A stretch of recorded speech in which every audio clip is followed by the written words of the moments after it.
Welcome to the newest episode of Beyond the Fame with Jason Fraley. I'm your host, Jason Fraley, picking the brains of the top filmmakers, musicians, and artists of our time. Motown founder Berry Gordy is being honored this weekend at the 44th Annual Kennedy Center Honors in Washington, D.C. I spoke with him in 2015 alongside director Charles Randolph Wright when they brought Motown the musical to the National Theater.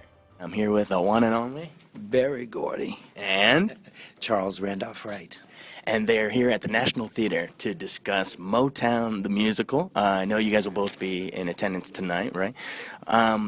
First of all, thanks for bringing this awesome show to us. How do you go? I mean, these are songs that everyone knows, everyone loves. We've all forgotten that more than we remember that we love. Did you go about, just whittling it down and deciding which songs go, which ones stay for the show? Well, which ones fit the story better?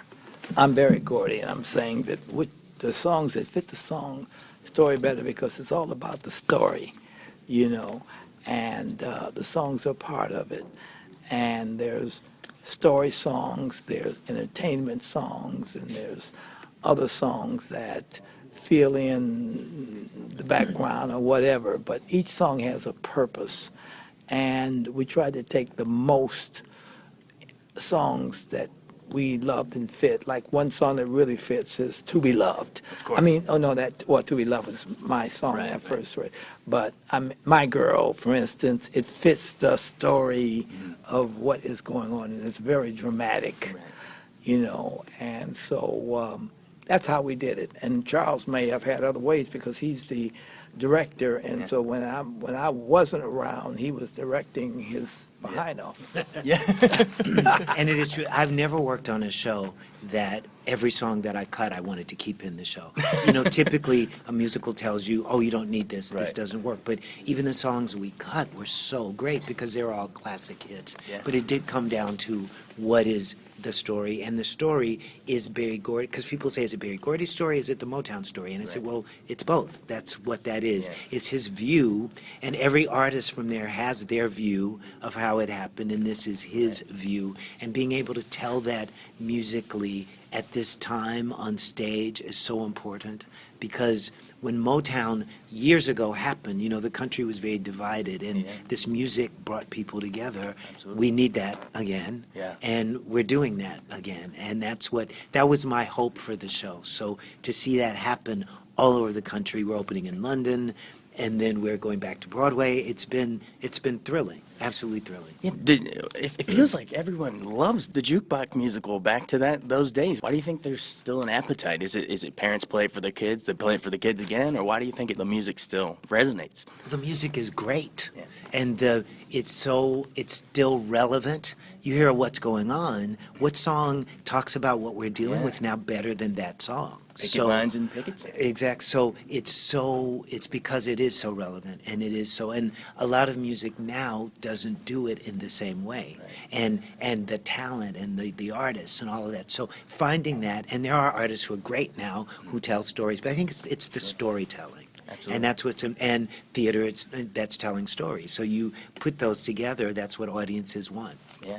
And you mentioned one of the songs that you wrote originally for the show, everyone remembers that you built this massive label and producing records, but I feel like some people might forget that you were a talented songwriter before all that. You used to write didn't you write for some Jackie Wilson hits before you even launched Motown, right?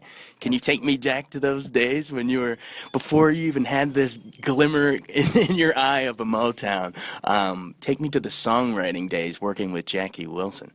Well, before Jackie Wilson, there was Doris Day. Yeah. I wrote a song called "You Are You" because she was the America's Girl Next Door. And in those days, I never felt that there was a racial barrier or anything like that. And so I saw her in a movie with Danny Thomas called "I'll See You in My Dreams." And I wanted to be a songwriter, and he was a songwriter. And she was the girl next door. And so I wrote this beautiful song called "You Are You, That's All That Matters to Me. You are you, and only you can be the one I love. And you're for the one that my heart burns for. Yes, you are you. That makes you best of all." It's a shame you don't remember the lyrics.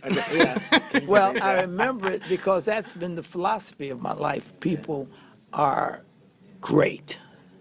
You're great. He's great. Everybody I see, they're great at something. It's up to me to figure out what that is and help them Right. perpetuate it to become the best person they can be Yeah. dealing with themselves.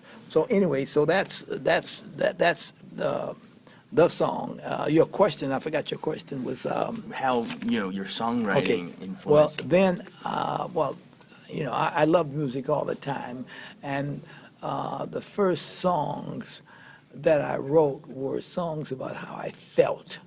I would listen to the early Mills Brothers and Ink Spots and all that. I liked all music, gospel, classics, this and that. But course. the songs about girls, I seem to like more. And Why do you think that is? I have no idea because when I started, all I wanted to do was make some music, make some money, and get some girls. That was not to be a mogul or this or that. Understandable. And so I fell in love with those kinds of songs that were heartbreaking, I'm going to buy a paper doll by the Mills Brothers, who I can call my own, so other fellas cannot steal. And other girls were stealing other guys were stealing my girls before I even got them. I was not tall enough, I was not short enough, I Right. couldn't dance well enough. And that's why I wrote the song, Yeah. dance song. What was the song? Do you love me?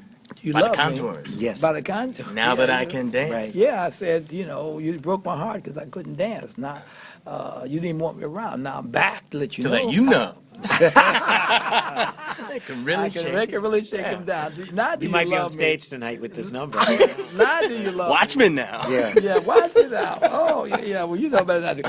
The point is that was it. So, and then it became a hit. I mean, I started getting girls, and next thing I know, I needed something to Right. take them out with. I needed Right. money. So then I wrote a song called Money. Yeah. Your love give me such a thrill, but your love don't pay my bill. I need some money. Very basic inspirations for Very clear. Yeah, You know, and so from then on, I started, writing great thoughts that I had, that I felt that everybody in the world would relate to. I mean, here you are relating to it, and you're almost white. And almost. yeah, Fooled him. yeah. But it related to everybody. So I Yeah. said, I want the world to know Yeah. the song. 'Cause we all feel the same. Everybody feels.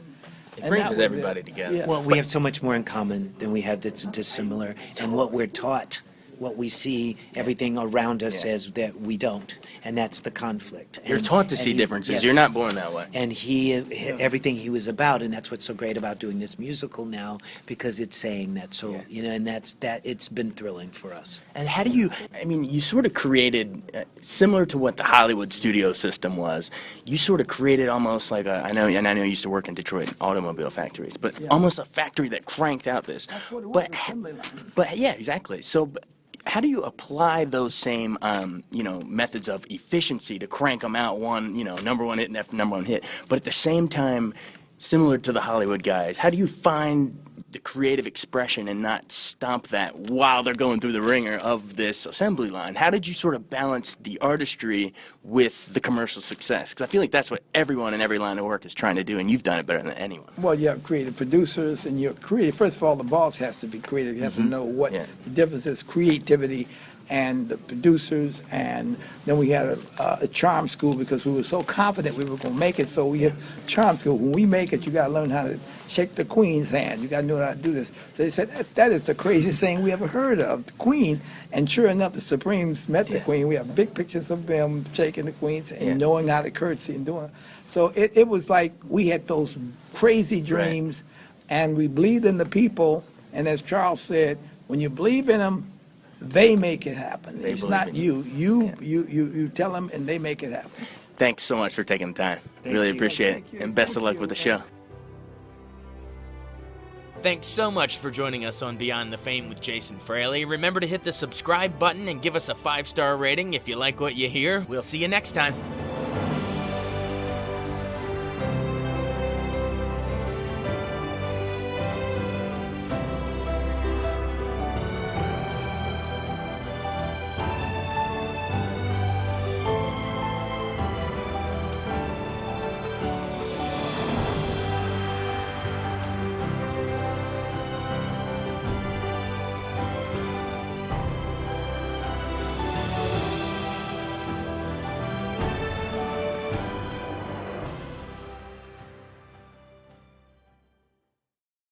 I wanted to take a second to tell you about an app I really enjoy. Living in the DC area is great, and Podcast DC gathers all of the local shows that I like all in one local app. Health, sports, local news, politics, and so much more. Podcast DC is the new local app with hundreds of DC area podcasts to choose from. I can earn exciting rewards just for listening and share the podcasts I love instantly. Available in the App Store or in Google Play, listen local with Podcast DC.